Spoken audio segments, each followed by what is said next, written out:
Welcome, everybody. My name is Dr. Robert Baskerville. It's a pleasure for me to, for you to join us at tonight's presentation of Decipher. Decipher is a monthly variety show which features artists, authors, journalists, and scholars, both of national renown and local origin, to talk about important issues to the Black community here in Mount Vernon and throughout the United States, indeed throughout the globe. Before we begin, I'd like to extend my thanks to the library as one of the main partners in this venture, along with Arts Westchester, that has been very generous in providing us with a grant to support this undertaking. And it's an immense pleasure for me to have on stage tonight one of the partners in the Decipher series, A.J. Woodson, who is the editor-in-chief of Black Westchester magazine and also the main host of People Before Politics, the companion radio show that appears on Sunday evenings from 6 to 8. Black Westchester, the origin story is something that we're going to discuss, but it's been in existence, I think, for about 8 years or so, doing a lot of hard-hitting coverage of important issues here in Mount Vernon and throughout Westchester County that often go overlooked. And so we really appreciate you guys coming out to join us here, because this series does not work, nor does Black Westchester function effectively without the support of the public. And we're very thankful for you guys to come out here and join us. We want to say a special thanks to all the young people who gave their time this evening to join us. We know that it can be a sacrifice, and so we appreciate it, and it does not go unnoticed. On that note, so I will say, everyone, we're starting a little late. You'll forgive us. This is our 6th show, so we are still working out some of the kinks, including scheduling. So I hope you all understand. We're going to, out of consideration for the library staff, we're going to try to keep this to a tight hour and 10 minutes or so at most, because we got to start packing up about 7:30, 7:40. So we'll have an initial interview with myself and AJ, and then we're going to open up the discussion to the rest of the audience. As you are well aware, there are copies of AJ's first book, Black Westchester, The Origin Story, and How My Faith Was Instrumental in This Great Experiment, available for sale following the show for anyone who's interested. And I'm sure you can get it on Amazon also if you want a copy and are not able to purchase it now. So, without further ado, let's talk with A.J. Woodson. So, I got to keep it 100, y'all. A.J. is my man. We work together now in Black Westchester, behind the scenes assisting him and Damon Jones, and so it is a real honor to have A.J. On this set with me. Since I've been a part of the Black Westchester story for some time now, I'm familiar with many of the challenges that are described in AJ's book on the origins of Black Westchester. And one of the things that I want to note for everyone is 2 important operative words in the title: faith and also experiment. And so oftentimes when we think about endeavors like journalism, we don't think about the spiritual dimension that's involved. And I know that's been central to the effort that AJ and Damon have put in over the past several years. And so I want to start out by asking AJ to explain to the audience and to those who may be viewing on the web why faith is such a central dimension in the whole Black Westchester story. Well, we started, can y'all hear me? Yeah, we started Black Westchester kind of untraditionally. No money, no budget, we just started it. We saw it was a void, something that needed to be done. There wasn't a representation of African Americans in media, and we didn't like the portrayal of African Americans in media, so we decided to help change the narrative. Without money, I stood hard on my faith. I mean, we started this in June 2014, and 3 years later, we knew we was coming out with a newspaper. And I told everybody we're coming out in August. We had a local businessman said he was going to give us like 3 months up front, you know, to put the paper out, and that never happened. And I would always say we're coming out in August. Damon was like, my partner Damon K. Jones, he was like, only if we get the money. I knew we were coming out in August. I didn't know how we were coming out in August. I knew we were coming out in August. I just stood on my faith. I'm very spiritual. I put the work in. I talk about that a little bit in the book. You know, people say, you know, they get that part. I can do all things through faith that, you know, through Christ, you know, with faith. But faith without works is dead. So, like, I put the work in. I found out how to put out a newspaper. I found out, you know, I called everybody. I did everything. I did the work. And basically, by the grace of God, the newspaper came out. Because, I mean, none of this was possible without God, real talk. So I speak about, I can't talk about the origin story without talking about how my faith was instrumental in this experiment. There's been plenty of months, literally, when I looked at my bank account, I didn't know how a newspaper was coming out, but the newspaper comes out every month. A lot of that is through my faith, not just a lot of hard work, but also because of my faith. So. Now, for many, well, I'll speak. Can I say one more thing? So I dedicate this book to my mom. My mom, as you read the beginning of the book, I was living in Atlanta, and my mother caught stage 4 cancer. July 11th was the 8-year anniversary of her passing. So my mother was a very spiritual woman, and I would notice every time she would be going through all these things, she would always be on her knees, she would always be praying. And when I decided to get more serious about my spirituality, I always looked at my mother as my living example of faith. And what I meant by that, you go to church, they tell you these stories about Abraham and David and all these people, and it's just like being in school and they tell you about George Washington and Abraham Lincoln, a bunch of white people I never knew. You know what I'm saying? But my mother was my living example of faith. And I developed my faith from my mother's relationship. So I came up here in 2014. I'm probably going forward to another question, how we started. We came back up here 2014. I came up here to take care of my mom. Like I said, she had stage 4 cancer. I was in the hospital with her every day. My partner, Damon K. Jones, while I was in Atlanta, we used to have a music company back in the 90s. While I was in Atlanta, he became more active. He's in Blacks in Law Enforcement of America. He was this activist. He's a walk-in press conference. He literally has a podium and a microphone and everything in his trunk. He can just pull up and there's a press conference, right? So he got tired of, like, say the News 12s and all of them only showing a portion of his press conference and often even missing the meaning and the purpose of the press conference. So he got his own equipment. He started filming his press conferences and putting them on YouTube. So he asked me to come out this one day. There was these 4 black parole officers. They went up to Ramapo to get an escaped parolee. He wasn't there, on their way out of town. They were pulled over by the local police, and they were held at gunpoint for 45 minutes, despite having bulletproof vests that say NYS, New York State, parole on the front, despite having their badges on chains around their neck. They were still treated like they were bank robbers or whatever. So nothing was ever done in this press conference was the parole officers about the student department. So I covered I videotaped it. Damon knew I needed a break from being in the hospital every day. So, which I did. And so he had me come, I videotaped it, and then he sent me the video afterwards. And I always had a blog or something. And I basically wrote an article, if these 4 parole officers are not safe, what chance an average brother like me got on the street? And that literally was the birth of Black Westchester. That ended up being like the first article. And then Damon came up with the idea of doing this. We wanted to do an online news magazine, African-American magazine. We got, you know, you got Time, you got Life, you got Newsweek, but there was nothing geared towards us. And I've been writing since '93, but for The Source, for Vibe, I've been doing all the hip hop stuff.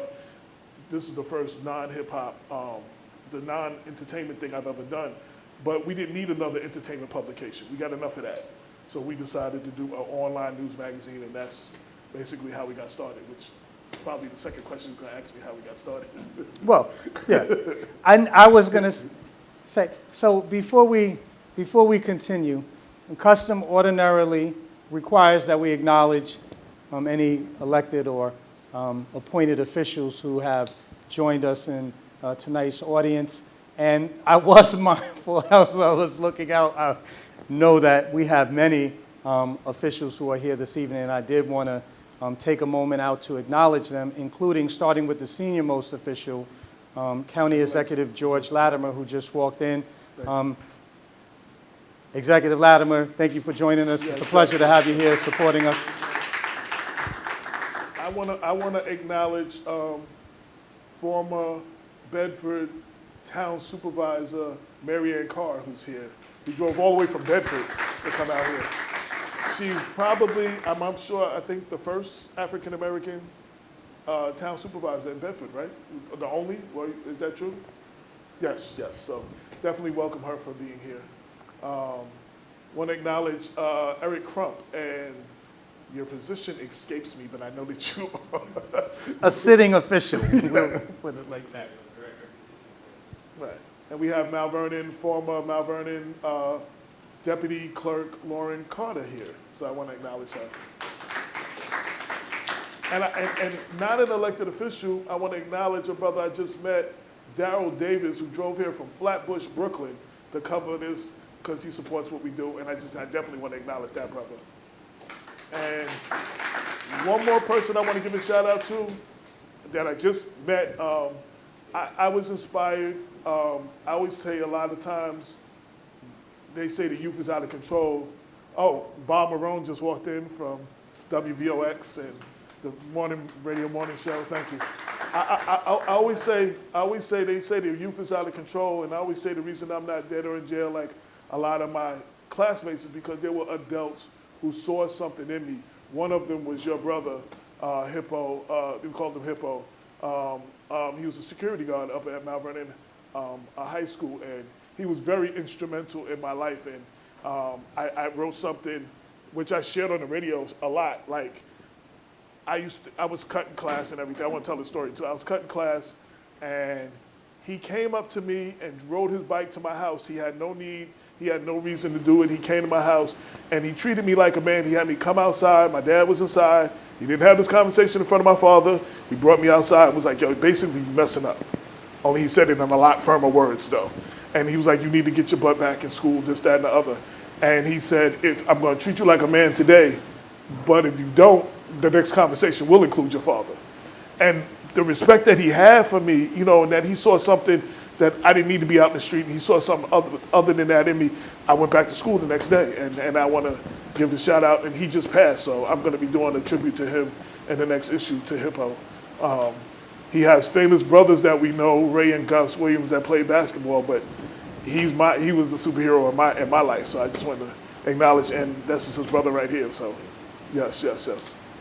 Before we continue, I also want to take the opportunity to acknowledge Cynthia Turnquest Jones, yes, recent Board of Education trustee and a longtime affiliate and supporter of Black Westchester, going to her both as a writer and also as a co-host on People Before Politics. And we have former County Legislator Ruth Walters that's in the house. Thank you very much for coming.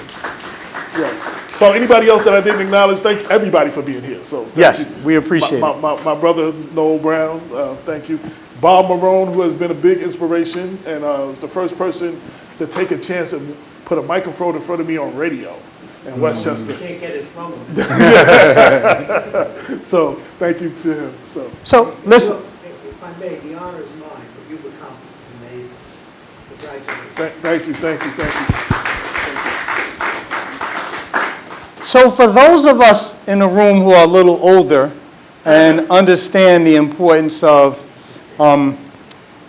perhaps restarting our lives and the challenge that comes with it, it's important to note that the launching of Black Westchester occurred at a transitional moment in your life that required a tremendous amount of faith.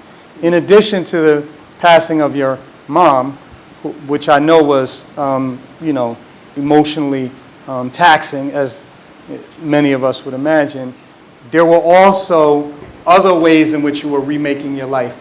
And I just wanted to know if you would share, especially those of us who may have to, do a midlife change, or even are younger, some of the younger people.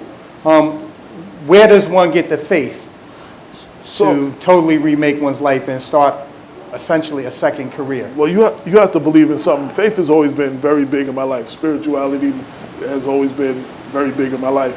But this was a whole other thing. Okay, so I used to be a rapper back in the days. I'm dating myself way, way back in the days. For anybody that's old school hip hop, I was on B-Boy Records when KRS and them dropped South Bronx. So back in '88, I was in a group called JVC Force. We had a record called Strong Island. So first off, you go through this whole thing as a rapper, you're going around the country, people that can't speak English is shouting your lyrics word for word, and it's amazing.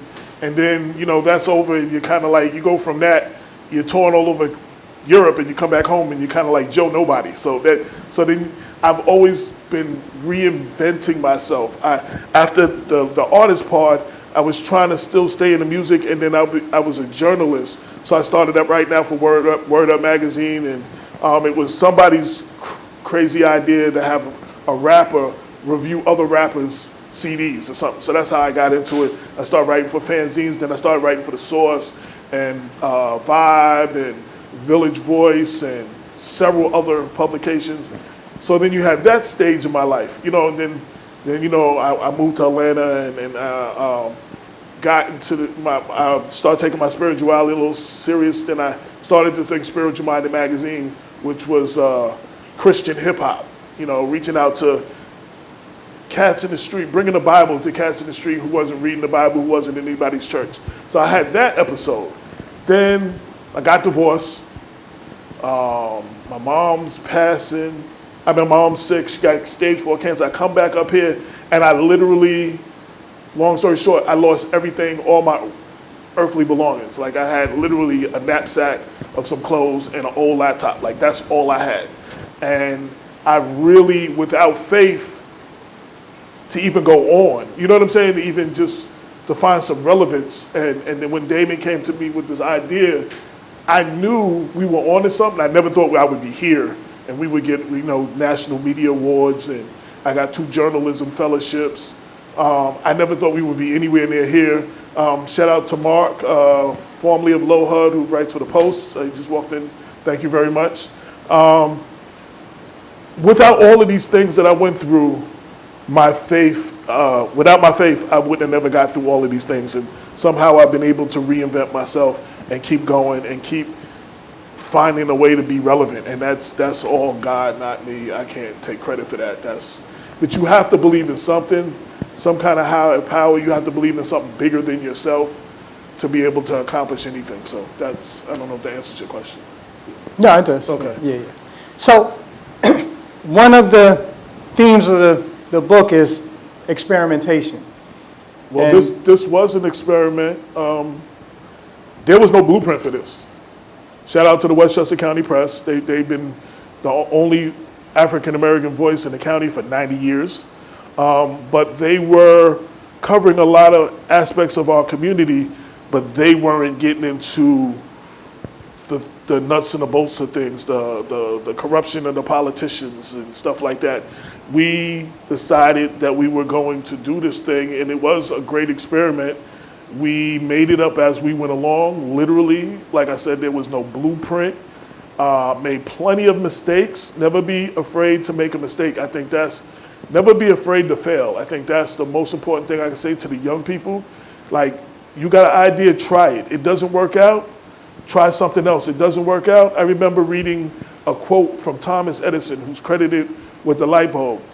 They said he failed 10,000 times before he created the light bulb. He said he never failed. He just found 10,000 ways that didn't work. Mm-hmm. So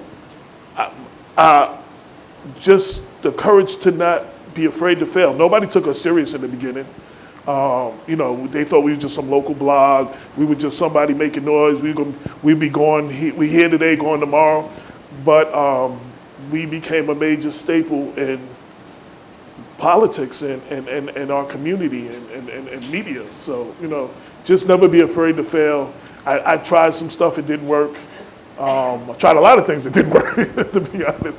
I fell flat on my face on a lot of things, but just keep trying to do what you want to do. Just keep doing it. Just. You know. So I'm curious because a lot has changed. Well, Black Westchester joins a long line of black newspapers that have been in the forefront of the black freedom struggle, as you indicate in some of your remarks and discussion in the book. And I'm curious to know, what are some of the ways, some of the experiments that you made, you and Damon, made in the area of black journalism that really distinguishes you maybe from some of your predecessors here in Westchester or, nationally even? Well, if any of my English teachers are still alive and they were in this room, they would yell at me because I'm told I never saw a comma that I liked, and I talk and run on sentences, as you can see, and so I write and run on sentences, and I'm not always grammatically correct. I mean, I might leave off a quotation or something, and as much as I edited this book and had it looked over, I'm quite sure you'll see that in the book. You'll see some grammatical errors. But we just made sure when we gave you the information, we gave it to you raw, we gave you the facts, we backed it up with links to everything else. So people would criticize me and say, you don't have a comma in that sentence or whatever. I was like, but did you understand the message that I put out there? And they say, yes. I said, did the comma make you understand it any less? They said, no. And I'm not promoting bad grammar to the young people. Y'all really need to have, but don't let that stop you from doing what you want to do. You know what I'm saying? So a lot of people didn't take us serious. A lot of people criticized us a lot because of grammatical errors. And this whole thing happened organically. And I'm glad Cynthia's here. So we started in June 2014. A month later, July 2014, Eric Garner dies. Damon is on some law enforcement convention in Ohio or something. I get a call from Cynthia Turnquest Jones. I'm like, get ready, I'm taking you coming out with me. I didn't even know where we were going. So we end up at Eric Garner's funeral. So there's a group called the Peacekeepers that were there, and I support them. I had Captain Dennis on our show. So I wanted to support them, and I brought a T-shirt. So next little bit I know, they put me to work. I'm sitting there, doing security while they bring the casket out and doing all. They had me working. Next thing I know, a month later, Michael Brown dies in Ferguson. And we wrote a couple of stories, and because it was online, some people in Ferguson saw it. And while we weren't being taken serious yet in Westchester, we had our talk radio show, they had a call-in line. We get a call one day from Sharon from Ferguson. And she wanted to compliment me for getting the real story out, not what the major media was saying. And she called in 3 weeks to spread the word on what was really going on in Ferguson. And all these things just started happening organically. I'm probably far from the question you asked me. But in the beginning, it was just like from one thing to another, even when Bob Marone, when Richard Thomas, I worked on the Richard Thomas campaign. So Richard Thomas approached me because there was another brother named Darrell Davis, I think he lived in Peekskill, used to be on his show. And he moved to WVOX. You were on WFAS at the time. So Richard Thomas tells me, I got a situation for you, but it's not a situation for Black Westchester, meaning it wasn't a situation for Damon. Right? So Damon is more abrasive. Damon is in your face. Damon is going to tell it like it is, raw, no chasers, right? So it's funny. So the first thing I did was call Damon and tell him, yo, they want to offer me this thing, but they want to not include you. He's like, don't turn down no microphones. You go there and represent.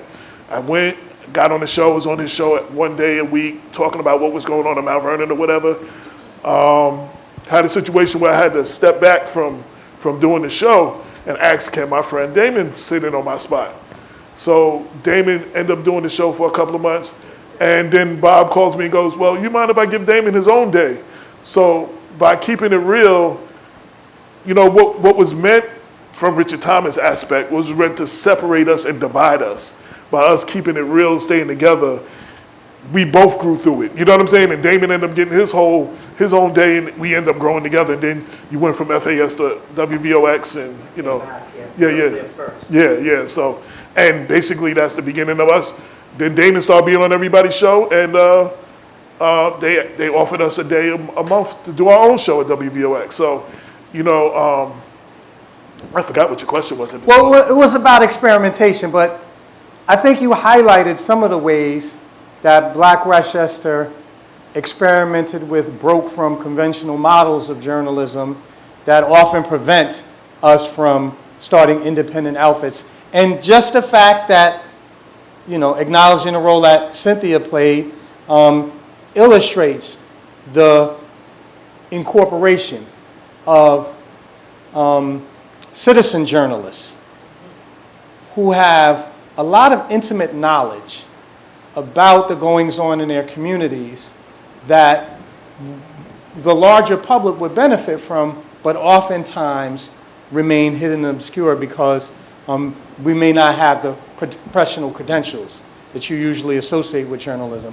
I know that many people in the room have appeared. Brother Jeff has also, Brother Jeff Monroe, who's a vital partner to the Decipher program and is a very energetic member of the community, is another example, because Jeff often appears. He's appeared on air, I'm sure, as a guest at least once or twice, and called in with a lot of pointed questions that try to force us to confront issues that oftentimes will go unremarked upon. And that's just a few of the people that I happen to know. I want to shout out Brother Jeff. Brother Jeff is that brother that will make sure that you stay on and that you are fighting for the issue of it, and you do not lose the sight of how this affects black people, and he will make sure and stay on you. So shout to Brother Jeff.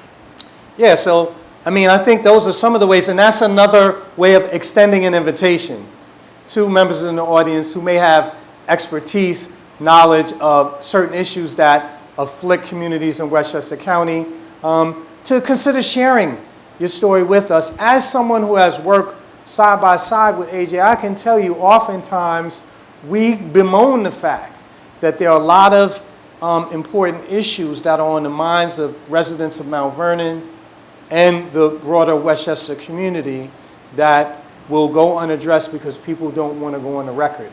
There is no journalism without citizens, elected officials, others who are willing to take a public stance and put their name behind, their viewpoints and opinions and reporting. Well, we like I said, there was no blueprint for this, so we made this up. We broke all the rules because we didn't know the rules. So don't never let not knowing how it is. If you got it, just do it. We just did it. Like he mentioned, Cynthia, several people. You see Damon and me. I'm the main editor-in-chief. I'm the main writer. I do a lot of the stuff, but you see our names on everything. But for us to be successful, there was Bob, there was Lorraine Lopez, there was Cynthia. There was several people that you don't see who contributed. My daughter, to be honest, I didn't even know how to use the InDesign program to design the paper. My daughter had to teach me InDesign, and she also did the cover. Paula Sherelle Woodson, she also did my cover for my book. So it's been a lot of people who have contributed. And the reason I say that, I say two things. I don't want people to look at this as me and Damon's newspaper. This is a community paper. I want the community to look at this as our newspaper. It was never intended for it to be told in just my voice. So we always invite the residents, certain people, to activists or whatever that want to speak up on an issue. We created the platform. We want to allow everybody to have access to that platform to express and expose the issues that we need to expose. And the other thing is, I just turned 56. I'm not going to be doing this. I'm not going to be running the press conferences another 20 years. And we have to educate the youth that want to speak up and create and inspire the next generation of truth speakers, because y'all are the future of whatever this is going to be. Whatever the issues are, y'all going to be ones fighting for it. And in us creating this, we hope that we encourage the next generation of truth speakers, and we hope that we inspire somebody out there. not too long, not too, My mic sounds nice, check one. okay. No, because Brother Jeff is a stickler for high-quality production values, and I can hear him chastising me for speaking out without a mic, so I'll speak a little louder. Not too long ago, AJ, I gave a presentation, and my theme, like the theme of your book, was faith. And faith was focused, adaptive intelligence transformed into heroism. And I wanted to mention that because as someone who has worked closely with you and Damon and other members of Black Westchester, I am acutely aware of the heroic dimension of local journalism. Thank you, Brother Jeff. Americans, I think, are well aware of the kind of assault that our free press is under today, as we've watched national figures break with the kind of respect that had ordinarily been afforded our press, and especially under the last administration, begin to make some really shocking attacks on the press.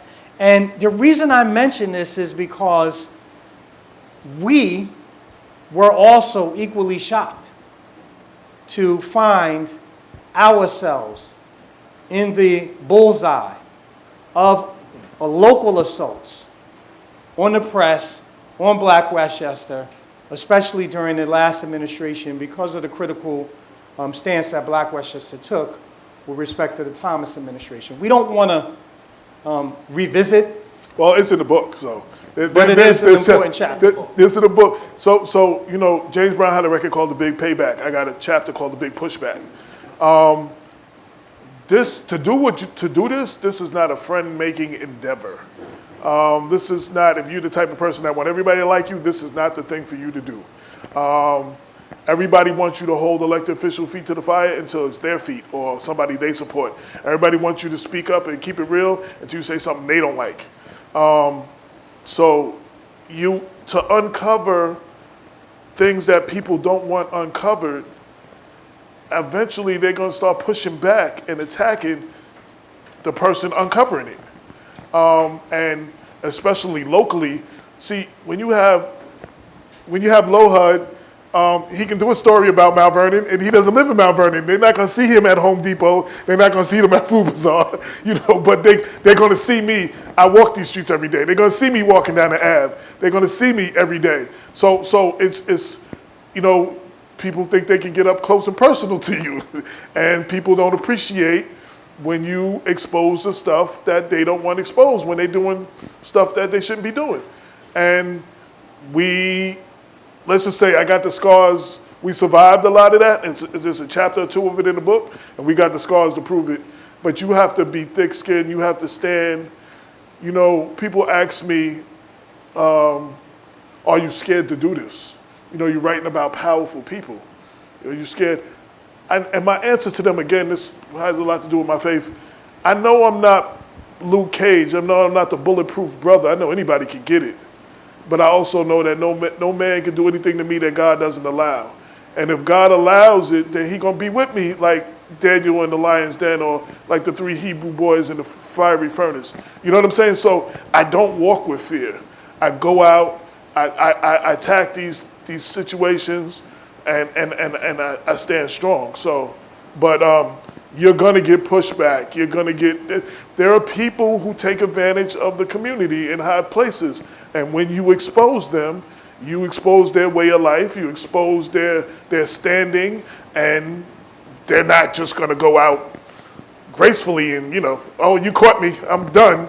They're coming for you. So it's like we've had a lot of those experiences. And you can read about them in great detail in the book, though.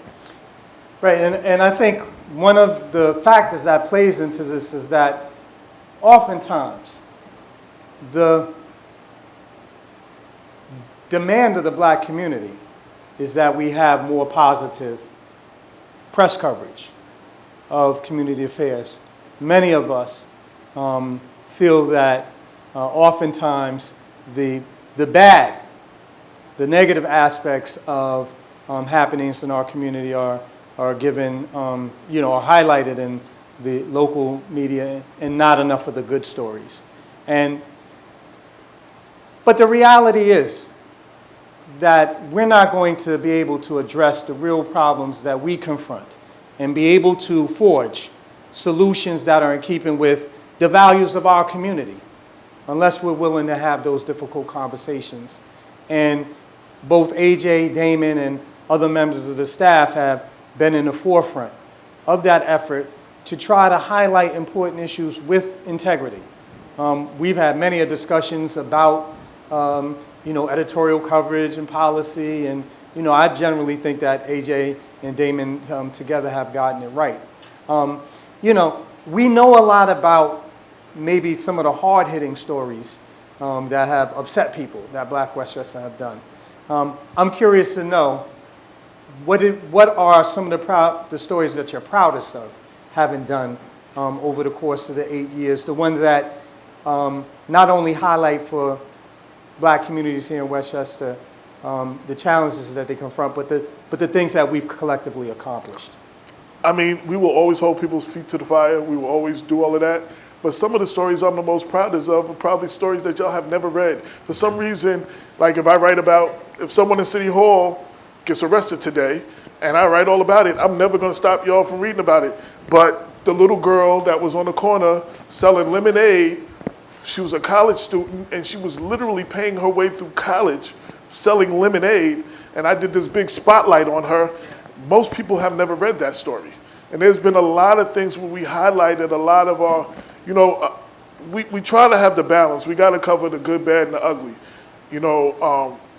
Yes, the media only puts us in a bad light, but we have to, as African Americans in our community, I have to be able to call those things out. We have to, in our community, we have to be the ones to call the things out in our community. So you have to do that. But we also highlight so many unsung heroes, people who have done stuff that the hell did that. Like I talked about your brother. Your brother, to me, was an unsung hero. Like, you know what I mean? Like his other two brothers are famous. They played NBA ball, but he was the hero to me. And he's not the one who ever got publicity. And he's done, and how he touched my life, he touched a lot of young people's lives like that. You know what I'm saying? So we try to cover those stories and those unsung heroes, that person that's been holding it down in the community, and every community has those. They don't get no publicity. They don't get awards, but they do it day in and day out for the love of their community. We try to highlight those individuals. And those are some of my proudest moments, some of those stories that I covered. And seeing, there was during Eric Garner passed, and everybody was making a big deal. And there was some young people that wanted to have a press conference. And it was like 8 of them. And they shut Mount Vernon down. Like they walked down 4th to Gramerton to the Circle. The police was with them. They walked up to the between the City Hall and the police station, and told the police, we want y'all to stop killing us. And like these 8 young people that were in high school or early college, nobody else came out to cover them. You know what I'm saying? Like I covered that story, and we have to keep covering those kind of stories. That's some of the stuff I'm most proud of that we've done. Okay, well, I see that time is moving forward, and I would like to extend an opportunity to members of the audience to ask questions, comments for AJ in the last remaining 15 minutes or so. Are there questions? And if you have questions, I'd be happy. Please go to the mic. Mic? Yes, go to the mic, please, so that we can be sure to record it. So this event is being filmed, and we will post it to our YouTube page and also distribute it via Facebook. My good friend Bob Marone, who also never saw a microphone he didn't like. So. You left me already. I'm used to that. I'll wait for the mic because I know you're. Yes, sir.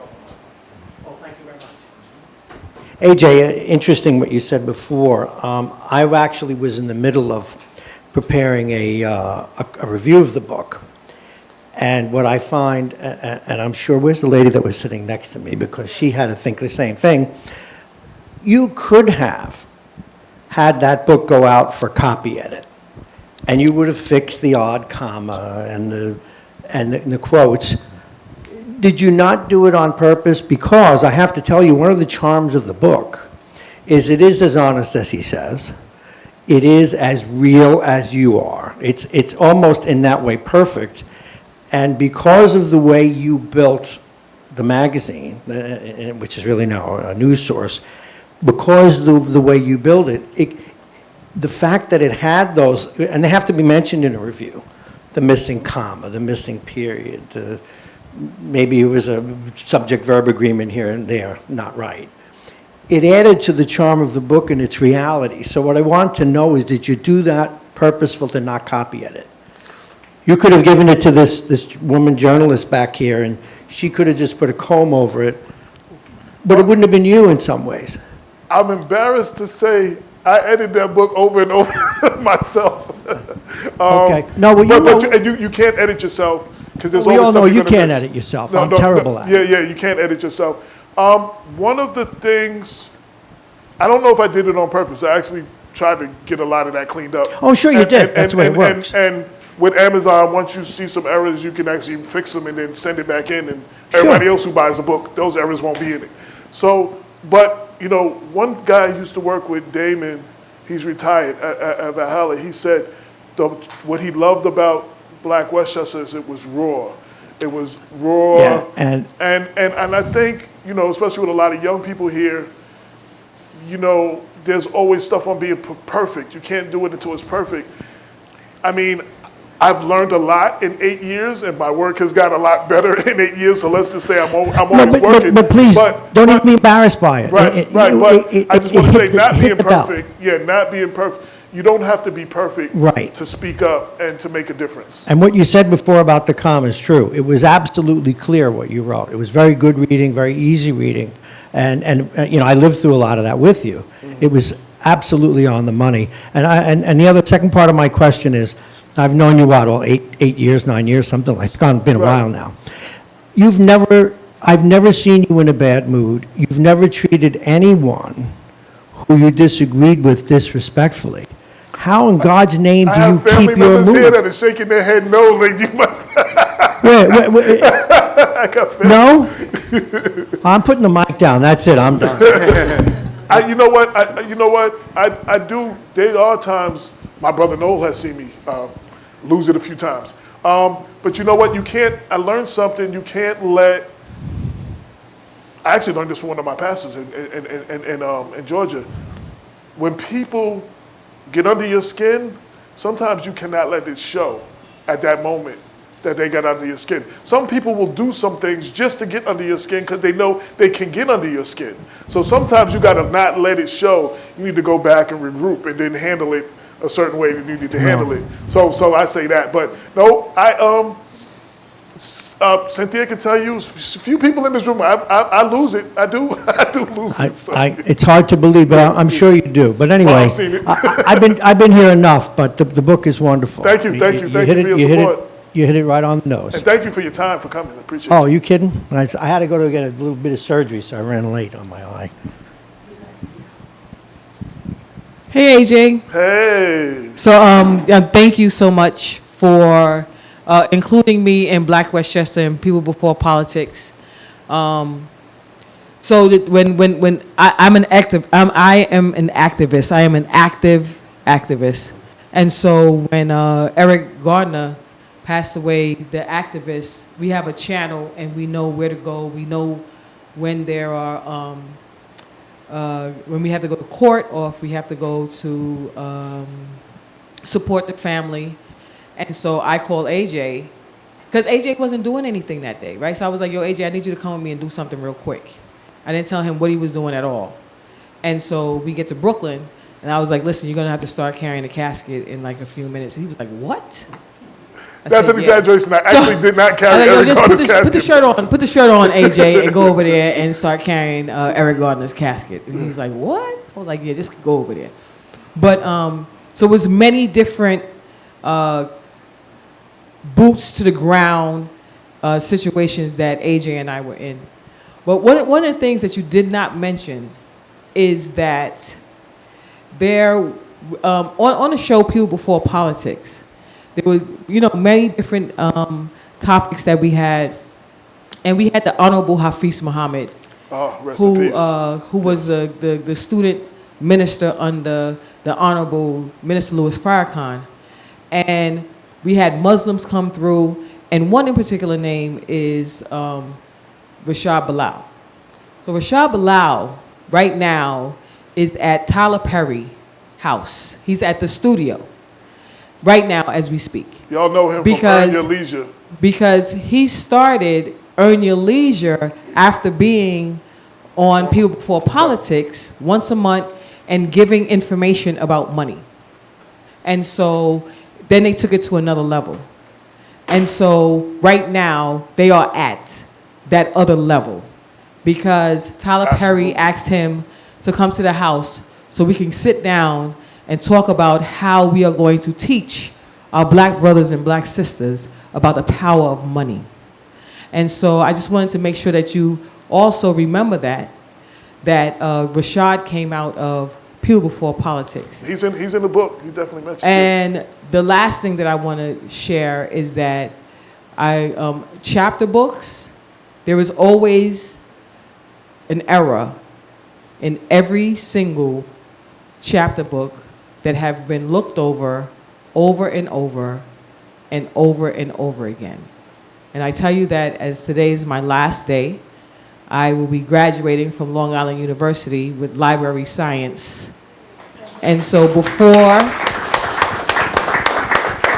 I said, AJ, I'm coming, and when I come there, I will not own or owe another paper. And so that's one of the things that I learned while studying to become a librarian, is that don't worry about the errors. Once the message get through, it's Black Power. Thank you, AJ.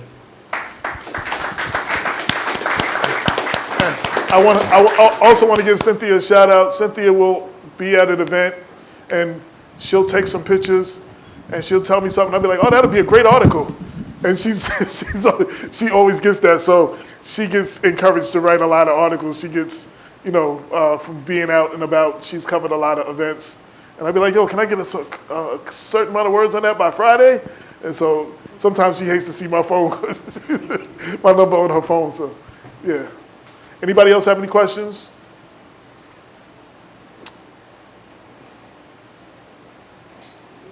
Yes, I actually come from the other side of business from you, which is media relations, Right. public relations. So first of all, I want to congratulate you on your publication here. Yes. I would say goodbye to somebody, yes. I want to congratulate you on your publication. It's very much needed. I spent most of the 80s and 90s working on the opposite side of you in terms of media relations. And I found black newspapers to be late to the show, afraid, uninformative, and so on and so on. As a matter of fact, there was a small newspaper you probably heard of called the City Sun. Yes. Which is kind of like, progenitor to you. By the way, when you worked at the Source, were you at 596 Broadway or Union Square? I actually was down with Dave Mays when he was a Harvard student, when he Okay. was a front page, and I've been with them the whole time. Yeah, my office was, when you came to the Source, you walked out of the elevator, I was right in front of the elevator. Oh, okay. So Mays was down the hall from me. But the City Sun, so for instance, this little newspaper in Brooklyn was the most feared newspaper in the country from my side of the business, for instance, from the film business or from Eddie Murphy's situation. There's a writer named Armand White Yes. who literally, the small black newspaper, literally every studio feared him because they wanted to make sure he gave their black movie a great review. So there's power in what you do. It's very much needed. From my work, whether it was the LA Examiner, Chicago Defender, Right. those things were irrelevant because they didn't really have a real voice. If your voice represents the black community the way you do in terms of putting fear into the politicians, that's the power. It's not printing someone's press release that they sent to you with an ad for a cigarette company. Right, You know, right. that those newspapers lived off ads in terms of things that were like devastating to the black community. Cigarettes, fast food, you know, crazy stuff. So it's really important that the job that you are fulfilling, be fearless. Also in terms of writing, when I teach writing, grammar, none of that things means anything.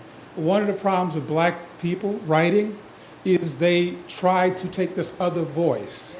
You know, so it becomes a situation where they're talking in another voice. The thing to do is speak in your voice, write in your voice. Your writing should sound like you speak.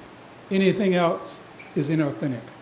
Thank you. Yeah. And just what you didn't know, one of the people who inspired me to write professionally was Harry Allen, who is the first person who ever mentioned my group. And my first thing that was mentioned of my group was Harry Allen in the City Sun. I know Harry. Yeah, I know him too. When I was among him. Yes. He's gone, of course. Yeah. So, AJ, Yes, sir. we just wanted to thank you first and foremost to say the value that Black Westchester has, right, is, like you said, there was nobody else telling our stories from our perspective, that's the void that's been filled there. And I think really, we kind of think of Black Westchester as Black Mount Vernon, like it's the whole county, but it's yes. like we're here. And to one of the points you made is that a lot of times in the whole journalism industry, if it bleeds, it leads. And so we focus Yes. a lot on a lot of these negative things. That's not to say they shouldn't be there, Yeah. because that's part of news and that's what we need to talk about. But there was an article that was in Black Westchester a few months ago, written by Miss Barrios. Olivia. Who, yes. yeah, Olivia Barrios, about the closing, last few months here of the renovations and the construction on Memorial Field. When a lot of people weren't writing about Memorial Field, about what we've done, they're writing about it in terms of all of the problems that it had, which again is important, but to say that let's talk about what we're actually accomplishing here in this community as well. And so I guess my question is, as somebody who's, serving that need here for Westchester and for Mount Vernon specifically, and especially with all these young kids here, what can we do as our community to make sure that Black Westchester stays here forever, telling these stories, telling all of what we do?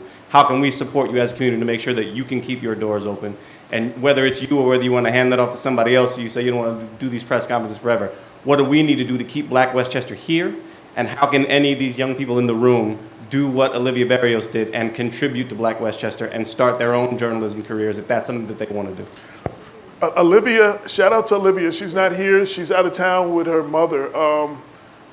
She's a Zeta, something, they having a big Zeta thing or whatever. She's in the theater. right. So she's there. Yeah, she's there now with her mother. But ironically, that was Damaris, she lived next door to Brenda L. Crump, who is a very big contributor. And she's going to be a junior now in Quinnipiac University. She needed an internship. So Brenda basically told her to call me. But we're trying to do more of internship and stuff like that. And, anybody who's interested. And let me just say this to the young people. Your voice is very important. I am 54. I like to think I'm young at heart, but I'm no longer the youth. So I can't speak for the youth. Y'all have to speak for yourselves. And I often give young people that opportunity. If you want to, write what is affecting you. What do you want the people to know that affects y'all? You know what I'm saying? Because it is affecting y'all. And y'all are the future of what this is. As far as the first part, we didn't, because we push a lot of buttons, there are some people who will never advertise with us because who have money. But Mr. George Latimer just left. The county, took out like 6 months worth of ads on our back page. What's kept us going is people believing in us. There's several times people walk up, I don't have nothing to advertise. I just want to keep y'all going, and just make a donation or something like that. Like those donations have been huge to keep us going. But we live on advertising, and we wanted to make it free for the people because in 2014, I had a long meeting with Ernie Davis, who was the mayor at the time, in August 2014, and I was like, the elected officials are benefiting on the community being uninformed and often misinformed.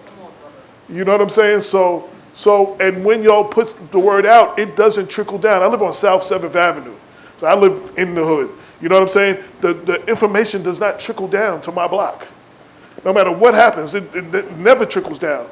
So we wanted to keep it free for the people. I don't sell it for a quarter or 50 cents or $1. If I did, people who need the information would never get it. So we fight to be free, independent media, and advertisers pay for it, and donations. A lot of donations have gotten us through from people who just believe in us.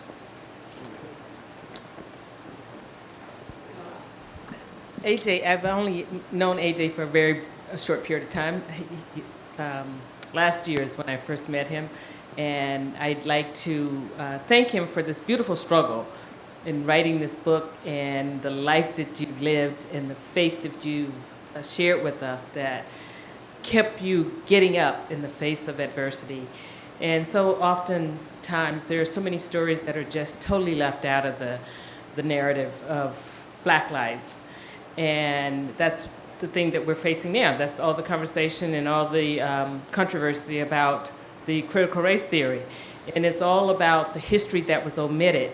And so I look at Black Westchester as a media for telling these stories, and it applies to all of Westchester County. It's just not Black folks only. And so I appreciate this pointed truth narrative of telling these stories in their best form of just being truthful to the story. And so thank you. And AJ would always mail a copy up to Bedford, and those newspapers really meant a lot to me, because I'm getting a narrative in northern Westchester of, say the Times, one of the Times, and it is not the complete story. And as someone who's trying to represent and be a part of doing good in our community, I'd like to see the entire stories being told, and you've done that. Thank you, thank you. Before we wrap, a story that you recount in the book that really does illustrate the point that Ms. Carr was making. Yes. And that is the story that you did on Freddie Gray? Freddie Gray. Yes, and why don't you share that a little bit? So real short, as my favorite quote from Denzel Washington, to make a long story longer, but to try to make this short as possible. Again, Cynthia mentioned we're in tune with the activists. So several of the activists from here were going down to Baltimore to support the brothers and sisters there. So one of our brothers, Frank Shaw, he was on stage with the activists. They did this big thing. 10,000 Black people peacefully protested. And he took the picture from the stage, and I covered this. 100 people acted a fool, 34 people got arrested. The media talked about thousands and thousands of Black people acting a fool, and only covered the 34 who got arrested, but nobody talked about the 10,000 that peacefully protested. So I got pissed off, and I called out the media. The New York Times, I put their headline in.